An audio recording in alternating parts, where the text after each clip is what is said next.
Si Toto at ang higanting manok. Noong unang panahon, may batang lalaki na nagngangalang Toto. Siya ay masigla at mahilig sa mga hayop. Sa kanilang baryo, may isang malaking problema. Isang higanting manok na sumisira sa mga pananim. Isang araw, naglalakad si Toto sa palayan at nakita ang higanting manok.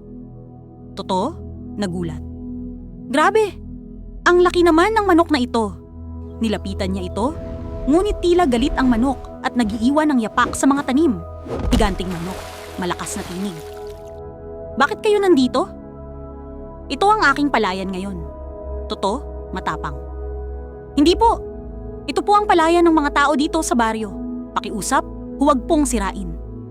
Higanting manok. Bakit ko kayo pakikinggan? Ako ang pinakamalaki dito. Napaisip si Toto. Alam niyang hindi niya kayang palabanan ang higante. Toto, nag-isip. Kung hindi ko siya labanan, baka lalo siyang sumira. Kailangan kong maging matalino. Agad niyang kinuha ang isang malambot na dayami at gumawa ng malaking sapin ng tinapay at buto.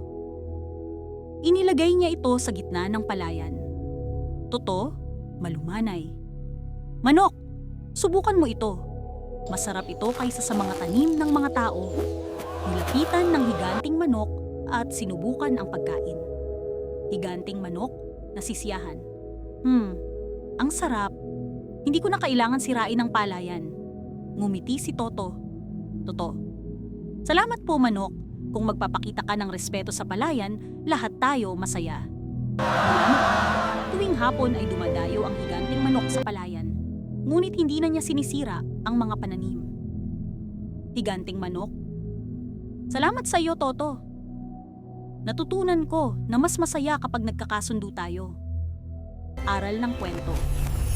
Sa halip na lumaban sa problema, mas mabuting maging matalino at maghanap ng solusyon. Ang pakikipagkaibigan at respeto sa iba ay laging nagdudulot ng magandang resulta. Para updated ka sa mga istorya na aming ilalabas, huwag kalimutan ang subscribe. Maraming salamat!